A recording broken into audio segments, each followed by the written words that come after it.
Are you a policy officer or a police officer? Are you a student Yes. or an activist? I'm a student. Okay, stand up, please, and But they've- we'll discuss this outside.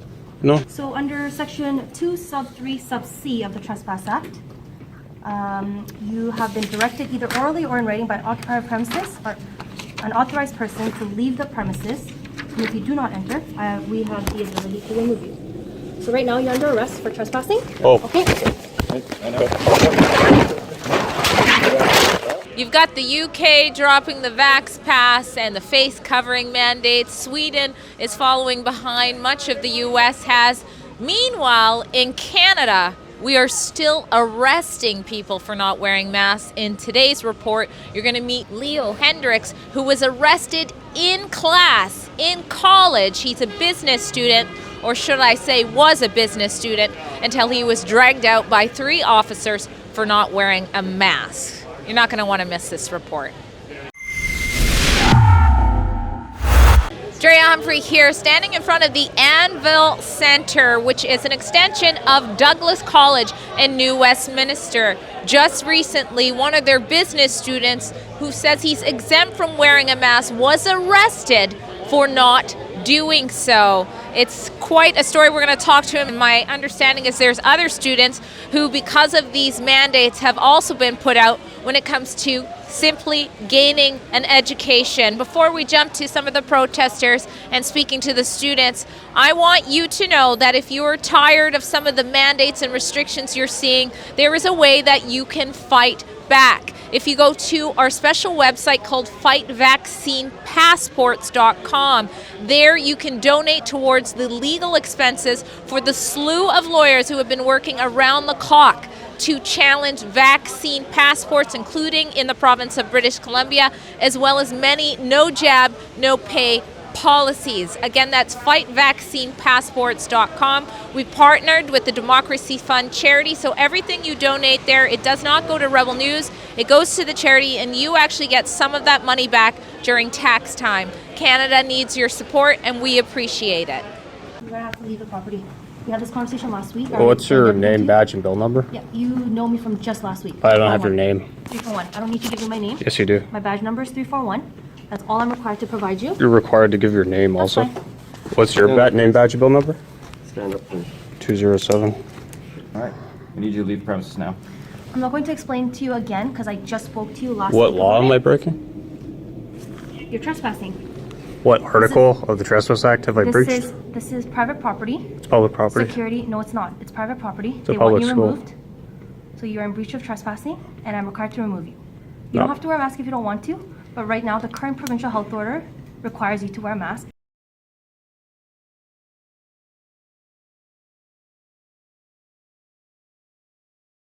And if you don't want to, and you're on private property, and they don't want you here anymore, you need to be removed. I already explained this to you last week, and I'm not going to explain it over and over again. So what article of the Trespass Act have I breached? Doesn't matter.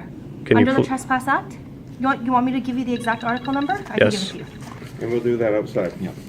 Right now, you need to get Oh no, I don't know what law I've broken though. Okay. Stand I've already up and go explained to outside, you. please. I don't want to leave because I'm here. You're not obeying by the rules, okay? No, but those aren't So laws. Stand up and leave. They are laws. They are. Are you a policy officer or a police officer? Are you a student Yes. or an activist? I'm a student. Okay, stand up, please, and But they've- we'll discuss this outside. No. Okay.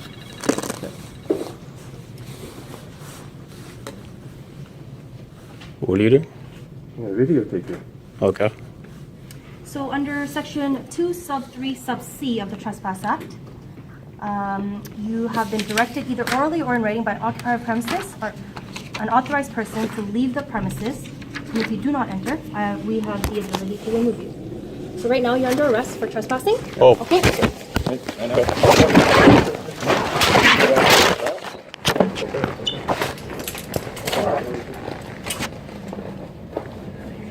All right, Leo, now did you ever think you would get arrested at school?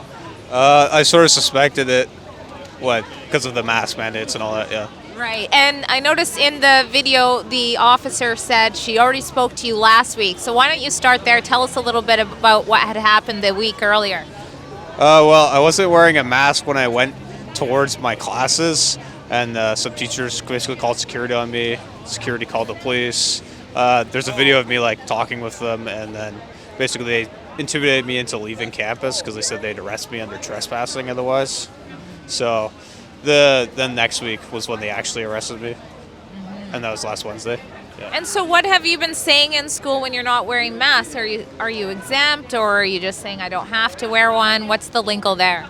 First I was saying I'm exempt, and then they said I need to give up like my private information to account. I think it's in the accessibility services area for accommodation services. So you have to basically be registered with like a doctor's note, and then they register you to being exempt. So they have their own policy. I did reach out to Douglas College. I haven't heard from them yet. I wanted to clarify their policy. But when you look at our ministerial order for face coverings, there's a section full of exemptions, none of which says that a doctor's note is required. But you're saying at school you need one. Right, yeah, because like it should also be like Section 2 of the Charter, like freedom of thought, belief, consciousness, and religion.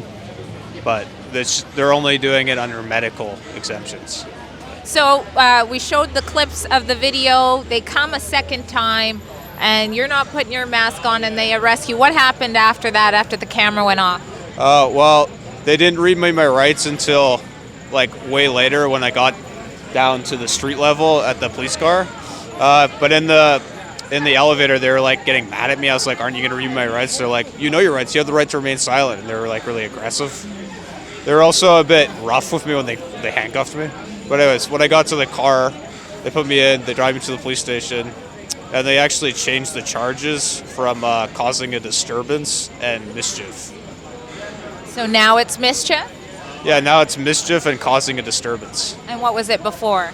They said the mischief was the unlawful misuse of a public space, and causing a disturbance was, well, they said if I was wearing a mask, they would not have had to come there and hold up the class. Oh my goodness. So what has it been like for school now? Like, what were your students like, and what's the school saying? Are you able to go back and get an education or not? Well, I've been suspended for 1 year. Wow. And also when I signed my undertaking to get released from jail, it says I cannot go back to the Anvil office tower before the court date or I'll get arrested. Wow. So are you able to do school online or anything, or? And not at this college, at least not for a year. So, yeah, I'm not exactly sure if I can transfer to another one or not, but I'll see about that, yeah. Well, you've got some people here that came to gather. They're all outraged with what happened to you. How does that feel? It feels good. I appreciate it. Right, Kashmir, so you are also, or were, a Douglas College student at the other campus in Coquitlam, and you've been hit hard by these mandates as well. Why don't you tell us what happened?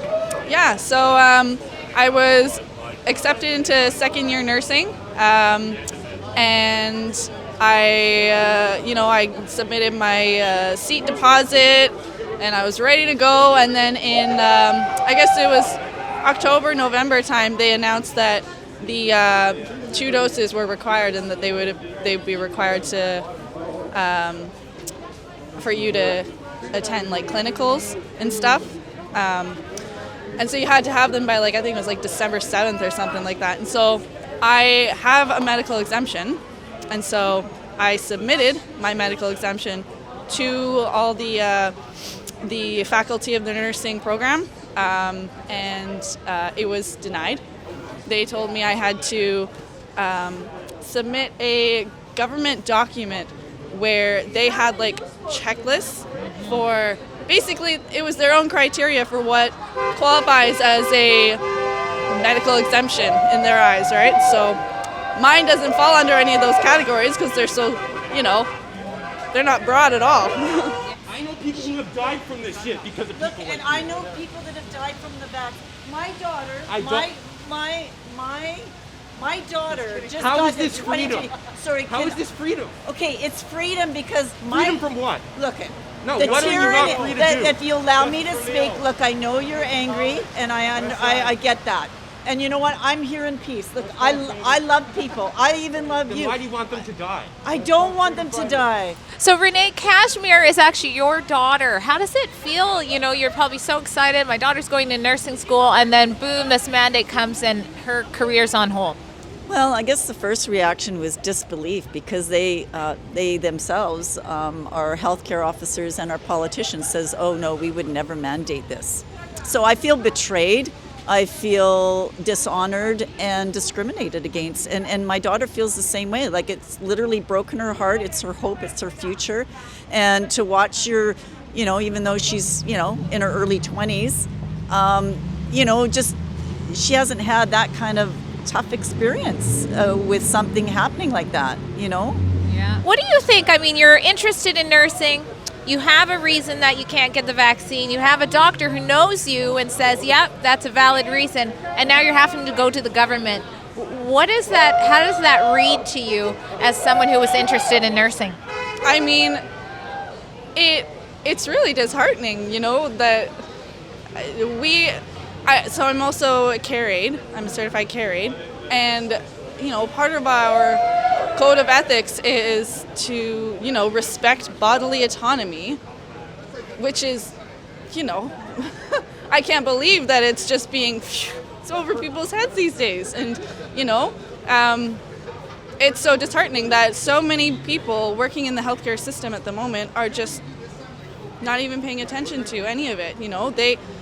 We have a duty to respect people and, acknowledge differences within people's health, Bonnie Henry has said 5 times on video camera in front of, national news, masks aren't necessary. It's not the real science. Fauci, the same thing. So even, the CDC and the science just doesn't support it. So to me, it's really sad. And that brave young man, Leo, my hat's off to him because he followed the science and he followed the truth and he went with his heart and he had the courage and just the bravery to just stand up and not cave in to when I saw the video of when they kind of came at him and I was really quite taken back that he calmly but firmly stood his ground. And I think it's an inspiration for many young people to do the same. And I mean, doesn't mean to be disrespectful to other people that want to wear their masks. If they want to wear them, fine. Look at the UK. They abolished all of the mandates. We're a Commonwealth country. Why aren't we following the same? I don't get it. It's just a mystery to me, right? Thanks for making it to what should have been the end of this report. At least I thought it was when I was there covering it until I got home and saw how the government's choice media had decided to frame or cover this particular protest. Look at this article from Global News. It says that they targeted a vaccine clinic. It doesn't just stop there. Here's another one from Vancouver City News with the same false information. As you saw firsthand, this particular protest had nothing to do with a vaccine clinic, although where the gentleman who was arrested in school and taking classes happens to be beside one. Now, I am going to follow up on this in a report, but it's not just going to be about this misinformation you see. It's going to be about unpacking the propaganda surrounding healthcare facilities and healthcare workers as a whole.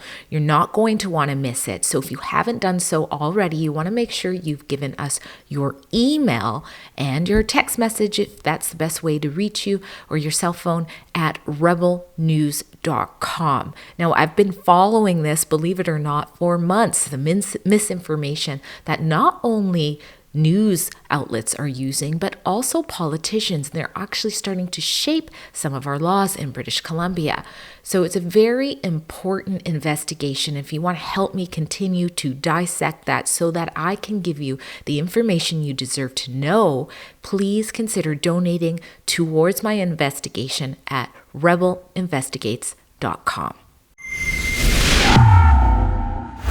All right, there was lots of honking, a couple of angry people walking by, but overall, good reception for the people who were standing here. A lot of love for Rebel as well. A lot of people come up and say, thank you so much for the journalism you guys do. If that's you and you want to know a fun way to support us, you can actually do some shopping. Become a Rebel yourself. We got lots of cool stuff at our store. If you go to rebelnewsstore.com, we even have trucker gear there, some really fun shirts, fringe minority shirts, which I can't wait to get my own there. So you can do your shopping there, and that actually helps support the independent journalism that we do, and we appreciate your support.